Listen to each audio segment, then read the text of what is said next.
Hi guys, James at Rampant Lion Reviews again for you today with another beer review. For this one, we are going to head over to Latvia once again, and we're going to return to a brewery that is featured on the channel once before. The last beer that I had from these guys was very impressive, but it's been a good while actually since I've reviewed a beer from these guys, and I've been meaning to go back to them for some time. So this review is long overdue, to be honest with you, but we're finally here. Hopefully it's another interesting beer, and hopefully you guys enjoy my take on this one.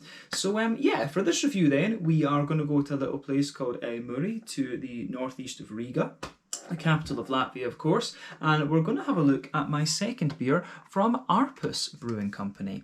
So this particular beer is the Pistachio Vanilla Imperial Milk Stout. It comes in at 11% ABV, and this one I think should be really interesting. I've not had an Imperial Milk Stout in quite some time actually, but the last beer that I had from Arpus was an IPA. These guys of course have a very good reputation for their hazy New England IPAs, so it's nice to try something at the darker end of the spectrum and see how Arpus do with that. But I'll need to see about getting another IPA or two from these guys over the next little while as well. But yeah, this is yet another beer that I picked up in my recent Beer Dome order from the Netherlands, and they always seem to have a decent selection of Arpus things there as well. So definitely worth checking these guys out if you get the chance.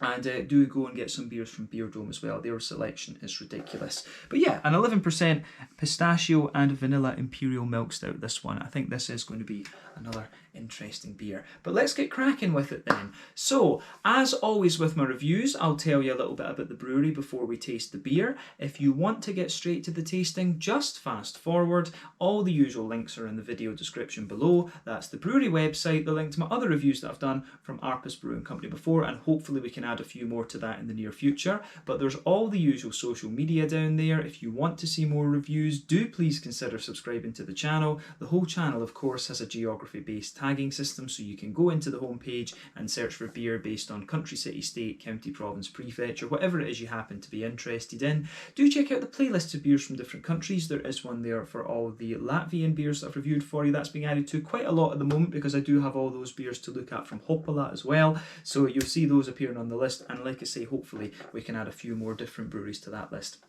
at some point in the future as well. But don't hesitate to get in touch. Let me know some of the other beers and breweries that you guys would like to see me review. It's always great to hear from you guys that are watching the videos, and the support that you show the channel is hugely appreciated. So anyway, on to my brewery notes then to tell you a little bit about Ārpus Brewing Company once again. So Ārpus Brewing Company, as I've mentioned to you already, are based in Latvia, and the company was founded back in 2017 by two homebrewers. So this is Jirs Tihomirovs and Vladimirs Berezins.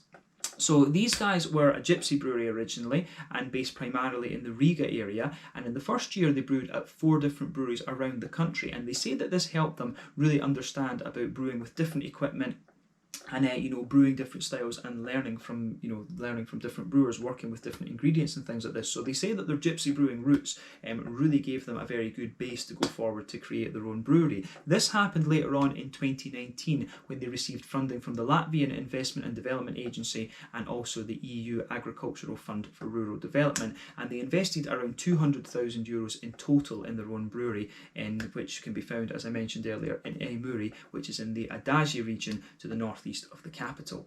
But the new brewery helped them increase their output quite dramatically, and apparently they export around 90% of their output. And this is quite common in the Baltic countries, of course, because they've got quite small populations, but there are some pretty sizable craft breweries over there. So it's actually quite easy to find Baltic beer across the European continent, which is great because it's very high quality. Of course, many breweries from Estonia, the Latvian breweries are starting to get out there a little bit more as well, which is great. So long may that continue. Hopefully we'll see some more things from Lithuania at some point as well. But yeah, in their first couple of months in the brewery, they produced around 35,000 litres of beer, and I think their annual capacity is somewhere in the region of about 200,000 litres per year at the moment, which is quite interesting. And they are, of course, just scaling up their fermentation capacity as time goes on. But as of June 2021, when I'm filming this review for you, these guys have produced around 70 different kinds of beers. And the name Arpus, for those of you who do not speak Latvian, which I think is most of us watching this video, apparently Arpus means outside of the box. So yeah, Quite an interesting name, this one, but I think this brewery would be the first one that many people would be likely to come across from Latvia. But yeah, a few interesting ones coming out there. There's the Odu Brewery, there's Hopala, and there are a few others as well, from what I understand. I need to go to Latvia and have a little look around, because I've heard that it is pretty nice there. So I need to go and visit Riga at some stage for sure. But yeah, that's all I can really tell you about Ārpus Brewing Company for the moment. If you want to learn more about these guys, you can of course check out the brewery website. You can follow them on Facebook and Instagram to keep up to date with all the latest goings on, and you can check out the Rate Beer, Untappd and Beer Advocate pages to learn a little bit more about all the different beers that these guys have done. So yeah, that's it for your history section. A little quick look at the can art for you on this one before we open it up. As you can see, the can is sweating a little bit because it's still very warm here in Sweden at the moment. But yeah, you can see 440ml can. I think I paid like €6 or something like that for this beer. So not too bad. The Baltic beers are a little bit cheaper, of course, than the ones that we get up here in Scandinavia, but they're equally as good quality in my opinion. But yeah, there you can see the Ārpus Brewing Company symbol there with the box around it, which I think is great. But yeah, pistachio and vanilla Imperial milk stout. This one, 11% ABV.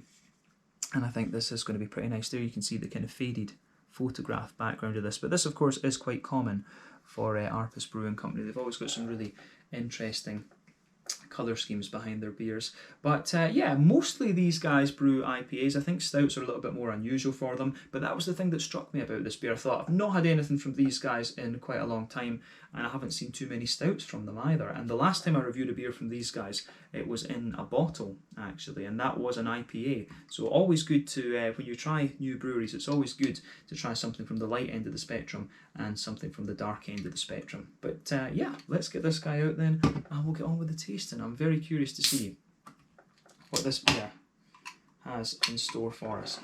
I'll tell you, when you open that up, it does smell very, very nice. Let's look at this.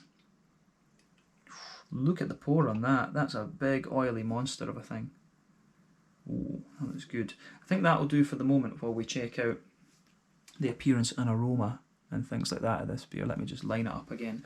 But yeah, I think we've poured about 75% of it into the glass here. But yeah, you can see the head on this one has poured I'd say it's poured with about a 1/3 finger of quite a dark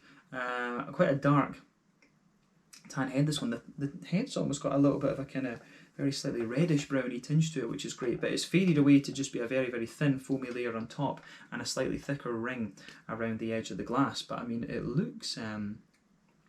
actually looks very, very nice, this one.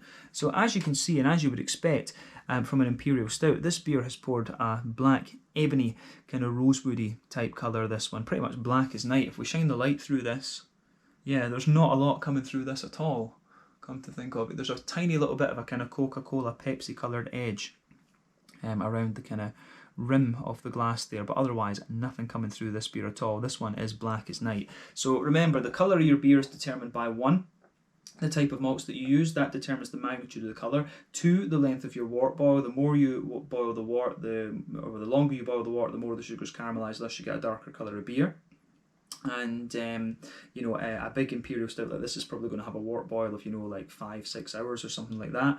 But any adjuncts and barrel aging, of course, can affect the colour of the beer too. But when it comes to Imperial Stouts, those effects are quite kind of nullified because of the sheer colour of the beer. But in terms of an Imperial Stout, nothing particularly surprising about this beer in terms of its appearance. 1 or 2 big bubbles sticking towards the side of the glass there, but a few smaller ones just going up towards the bottom of the head. But it looks like a big, massive, oily and silky stout, this one. So can't wait to taste this. But first off, let's have a look at the aroma then and see how we go. Oh, that does smell very, very nice. This one is pretty much what it says on the can actually.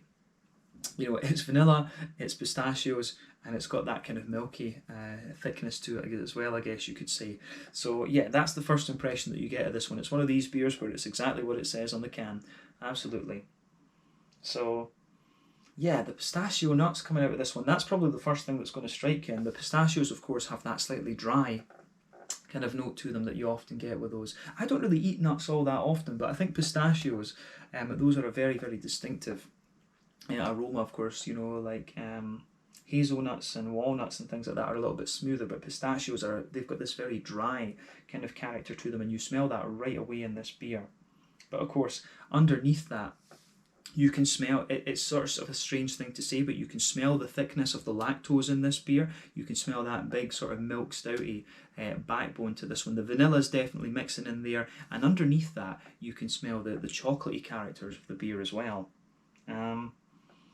So yeah, the chocolate in this one, it comes across as very milky, and that the chocolate note is kind of a blanket, to be honest with you. There's not too much complexity to it. It's a straight up sort of 50% cocoa chocolate. This one, it's got a nice kind of dryness to it, and then on top of that, you've got a nice kind of milky, lactosey kind of quality in there. You can definitely get some straight up woody elements out of this one, and as I say, the pistachios kind of dominate a little bit. I think the pistachios are sitting on top of everything else in the malt base.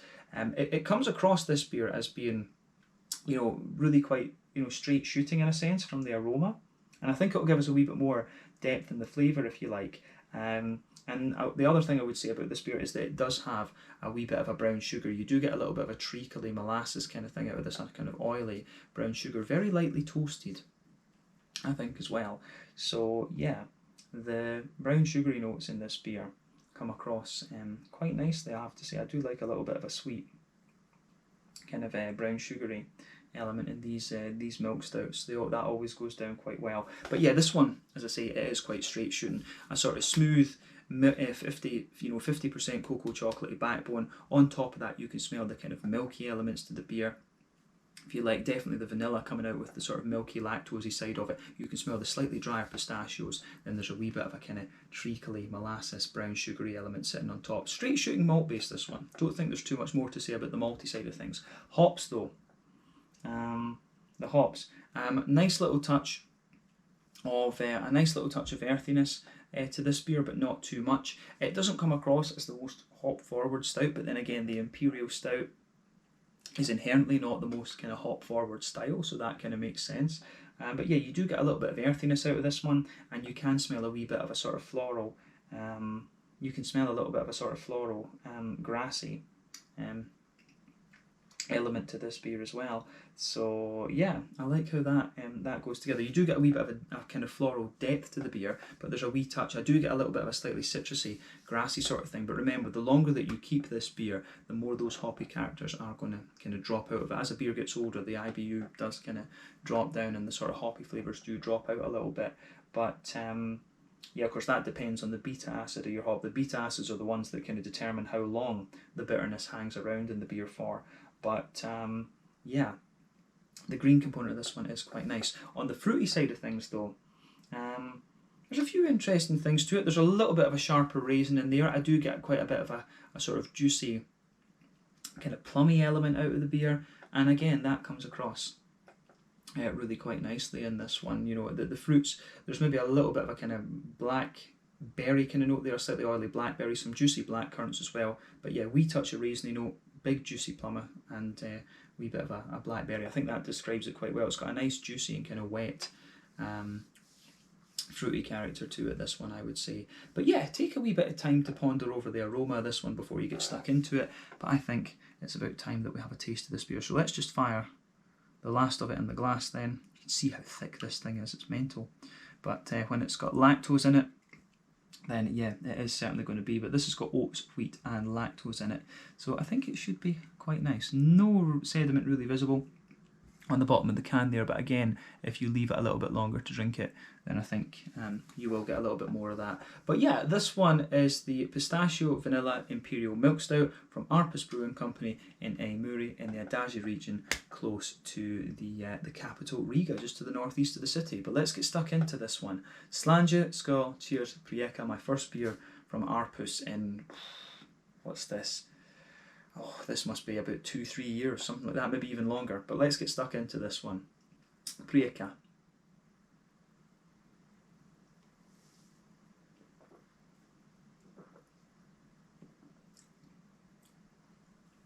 Ooh, that's very nice. That is very, very nice. It is a very straight shooting stout, this one. Quite a straight shooting Imperial Stout, no doubt about that. But yeah, it certainly goes about its business very, very nicely. You know, sometimes simplicity is better. Having something that's a little bit straight shooting and just goes for it, I think that works. That does work quite nicely.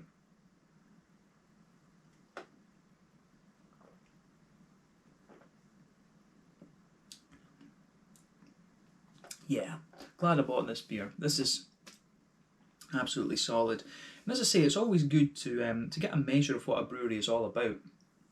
It's always good to have something from the lighter end of the spectrum, and indeed something from the darker end of the spectrum too. And as far as I've seen, Arpus can pull off the IPAs very, very well, and they can also pull off the Imperial Stouts well. Judging by this one, if the other ones are anything to go by, then absolutely.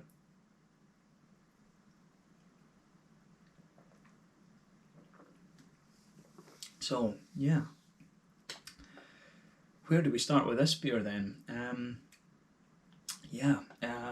Again, as I say, quite a straight shooting beer, this one, but the way the flavours combine together and just sit there is very, very nice. So straight away across the base of this beer then, you can feel a little bit of a sort of toasty, roasty, carafa or a bit of special beer, one of these kind of roasty, toasty black malts there. You can feel that right across the middle of your palate, but immediately on top of that, you get the oats, and you get a little bit of the wheat first off. I think you can feel a little bit of the smoothness of the wheat sitting on top of that, and then you get the oats and the lactose just combining together to give you this big, thick and slick layer to this beer, which I think is absolutely lovely.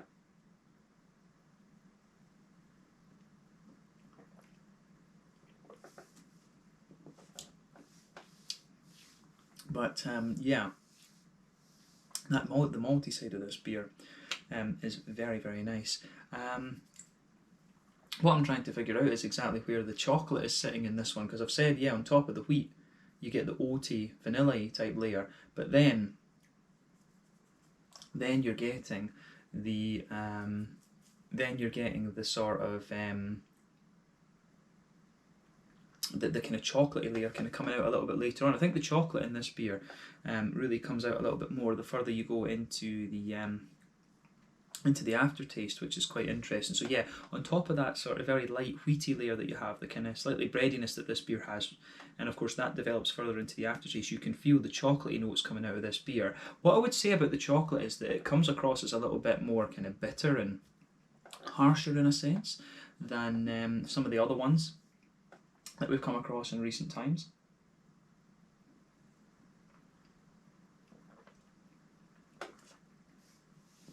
But I wouldn't say in recent times, actually, that's maybe not right. I think, yeah, it comes across as a little bit more kind of bitter and harsh than it does in the aroma, if you like. But yeah, the chocolate in this one, it's got, I'd say maybe about a sort of, maybe a 60, even 70% cocoa kind of content to it, this one. So as I say, roasty, toasty black malt in there, a little bit underneath, kind of special B, carafa, whatever, smoother kind of wheaty note, and then you've got the chocolatey qualities sitting on top of that, and that is the middle and the back third of your palate here that we're talking about. If we talk about just specifically the middle third of your palate, in the front half of that middle third of your palate, you've got a nice little kind of woody note underneath there, and I think that works really nicely. You do get a few elements of kind of the vanilla mixing in with that too, but then on top of the chocolate, this is where you start to get the kind of the pistachio notes, I think, sit there first off, so you can feel that slightly dry, woody and nutty character of the pistachios, and then the sort of the kind of slickness from the lactose and the oats sits on top of all of that, which is kind of interesting, and it just gives the beer a little bit of sweetness on top. So you can feel that within that sort of lactosey vanilla layer, you've definitely got more of a milky chocolate in this one. You get, a lighter sort of 30% cocoa sort of thing, and then in the dead centre of that, in the very dead centre of your palate, you can feel like a sort of sweet caramelly note out of this one. And it does, if you move further out from the dead centre of your palate, in fact even the whole of it feels a little bit like a kind of toasty caramelly brown sugar. I would say that about this one for sure. There is definitely a wee bit of caramelly brown sugar sitting in the dead centre of your palate there. This beer is 11%, of course, and you know, probably some of that brown sugary element. I guess a good chunk of it will be down to the malt, but at the same time, you know, there will be a good chunk of it that's down to the kind of booziness of the beer as well. But you know, this beer is an Imperial milk stout. This is very, very nicely done, actually. I prefer these Imperial milk stouts to the pastry stouts and things that are going about these days. I do enjoy these more.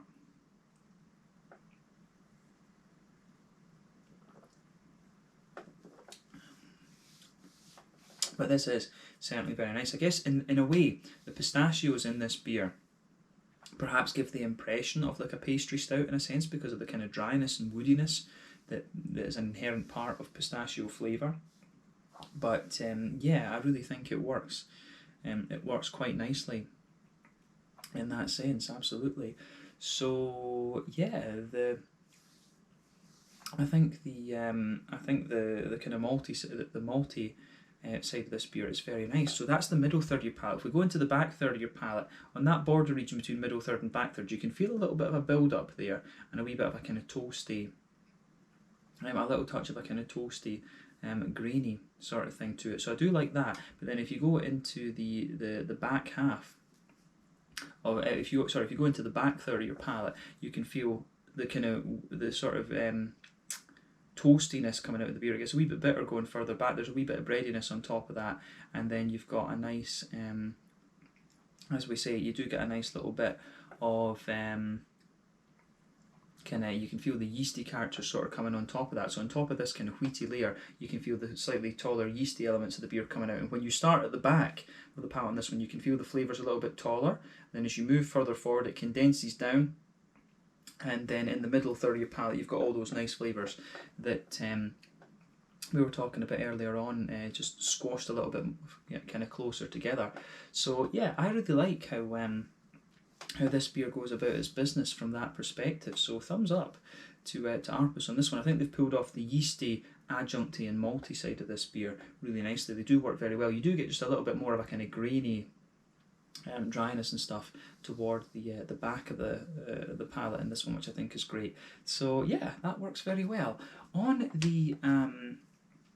the hoppy side of things then, in the back corners of the palate there is a good little bit of earthiness in there, so you can feel that. There's a little touch of bitterness, but as you move further forward it develops a little bit of a herbal quality, and as you move towards the kind of front corners of the palate there's a nice little bit of floral aromaticity there, and around the front curve of the palate the beer is distinctly lighter and more grassy, and you have got an element of a kind of citrusy character coming out of this beer as well, which I can certainly appreciate. So yeah, it's not too much, but there is just a wee bit of a kind of citrusy character there. As I say, the longer you let this beer sit, the more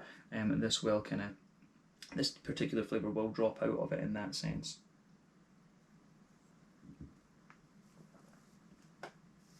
But yeah, I think we can focus on the fruity part of the beer now. There's not too much else to say in regards to the green component of this one. But yeah, front third of your palate then. Border region between front third and middle third of your palate. You get a little bit of a kind of bready build up in there, a wee bit of a kind of graininess. You can feel that. Then the base of that front third of your palate, again, it's quite similar to the rest of the beer. So yeah, a bit of the kind of, sort of well fatted, the kind of more blacky malts in there, a bit of the kind of wheaty smoothness, and then the kind of pistachios and the chocolate kind of forming the base in front of that. But if you go to the back of the front third of your palate, you do get a slightly kind of cakey note to this one. As I say, this beer does have a little bit of a pastry kind of stout vibe to it, and I think it's the pistachio that's doing that, in honesty. But then on top of that, you'll get all these kind of juicy fruity notes. So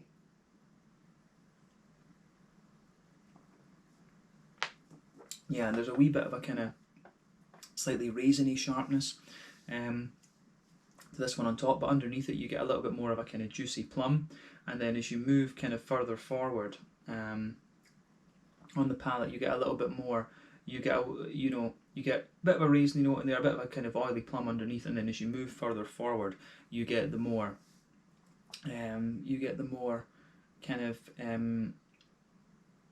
as I would say, a sort of figgy quality, and then as you move into that front half of the palate, you get the more oily sort of blackberry type notes to this one. And I think the blackberry kind of lingers there the further that you go into the aftertaste too. But the flavours for me that really linger in this beer maybe the sort of pistachios, they really linger there. But I think some of the kind of chocolatey elements, the sort of dry chocolatey quality that you get with this beer also lingers there as well. And as I said, that gives you the impression of it being a little bit kind of pastry stout like. But I do like how this one goes about its business in that sense. The milkshake side of things works very, very well in this beer. So yeah, a big thumbs up to Ārpus Brewing Company for this. They've pulled off a solid beer here, and I'll need to just have a look at a few more beers from these guys and see what they've got, because I know they've done a couple of different styles, but mainly it's been IPAs, I think, that everyone's raved about from this brewery. So maybe we need to review one or two of those. So we'll figure that out at some stage. But yeah, let's round off the review then with the mouthfeel. So mouthfeel, this one, I would say the beer is definitely full-bodied. Yeah, full-bodied. Carbonation is very, very smooth on this one. It's not the thickest body that I've come across, right enough. I'd say it's towards the kind of bottom end of mid-bodied, but carbonation is very smooth. It's got a lovely kind of slickness and kind of oiliness to it, which I think is great.